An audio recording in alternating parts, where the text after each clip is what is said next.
Assalamualaikum warahmatullahi wabarakatuh. Teman-teman yang dirahmati oleh Allah Subhanahu wa Ta'ala, dimanapun Anda berada dan siapapun yang menonton video ini, teman-teman. Semalam saya meruqyah pasien seorang ibu, lebih kurang usianya 60 lebih ya. Dan ibu ini sering mengalami sakit kepala ya, bahkan bahunya terasa berat dan susah tidur malam ya. Sering dia mimpi-mimpi buruk, terutama mimpi ular. Kemudian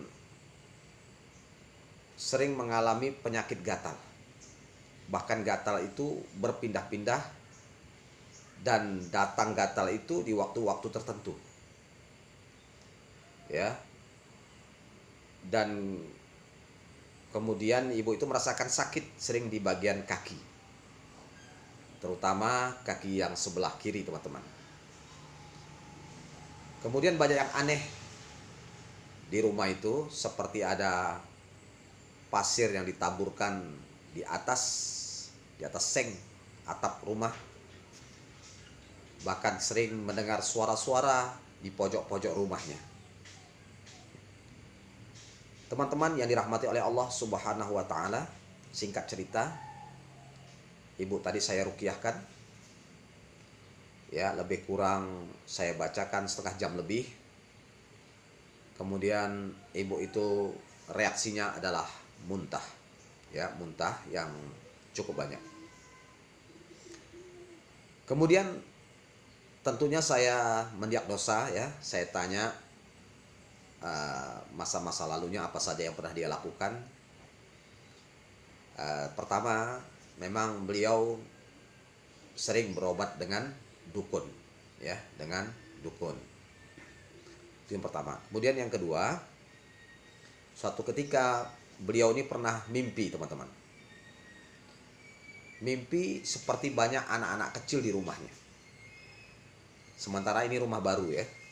Rumahnya ini lebih kurang 1 tahun ya, baru 1 tahun dia tempati. Jadi ketika dia tinggal di situ, di rumah itu, dia mimpi didatangi anak kecil yang banyak di rumah itu. Kemudian dia punya inisiatif sendiri, dibikinkannya lah bubur merah, bubur putih, diletakkannya lah di ruangan bagian kamar, dengan alasan beliau namanya mimpinya anak-anak. Mungkin anak-anak ini lapar kan gitu, maka dikasihlah seperti itu.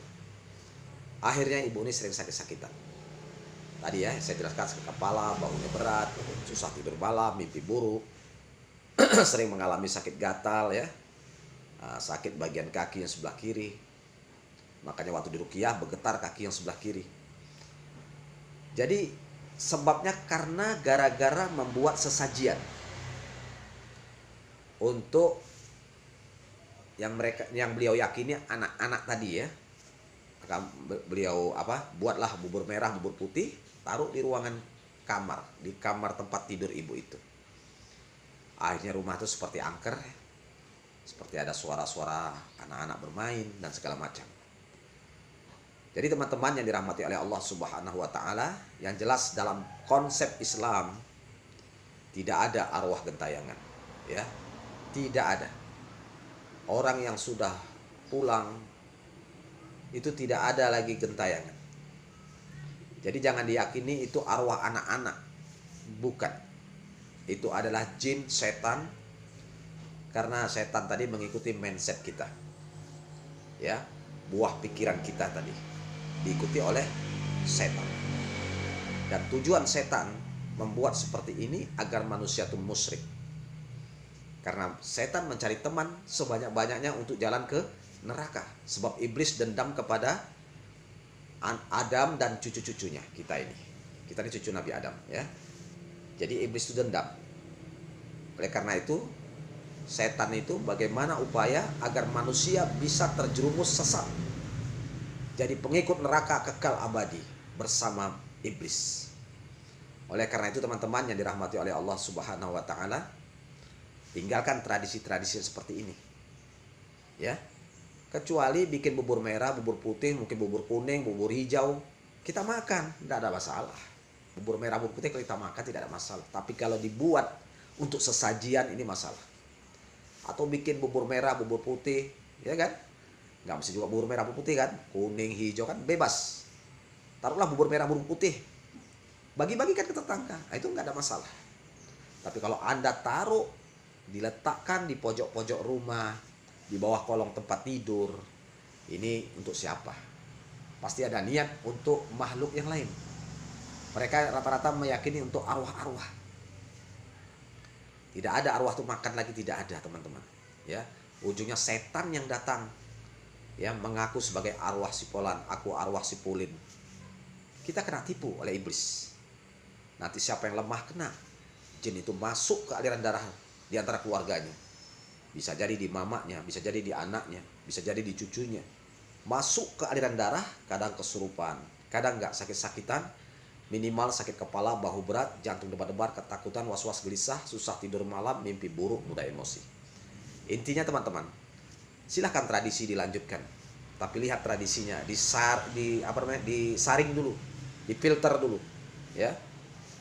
Tradisi bila tidak bertentangan dengan syariat, bila tidak bertentangan dengan agama kita, Islam sebagai agama tauhid, silahkan tradisi itu, ya.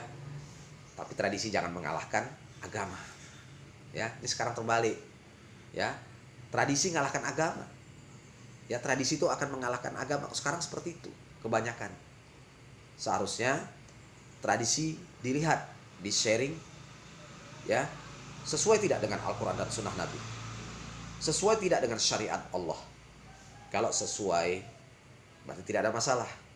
Tapi kalau tidak sesuai, bertentangan, apalagi itu sampai perbuatan musyrik, menyekutukan Allah, tinggalkan tradisi itu teman-teman, ya, tinggalkan. Kita harus kembali kepada Al-Quran dan Sunnah, ya, yang dipahami oleh para sahabat. Demikian saja teman-teman ya, mudah-mudahan video saya ini bermanfaat. Barakallahu fikum. Assalamualaikum warahmatullahi wabarakatuh.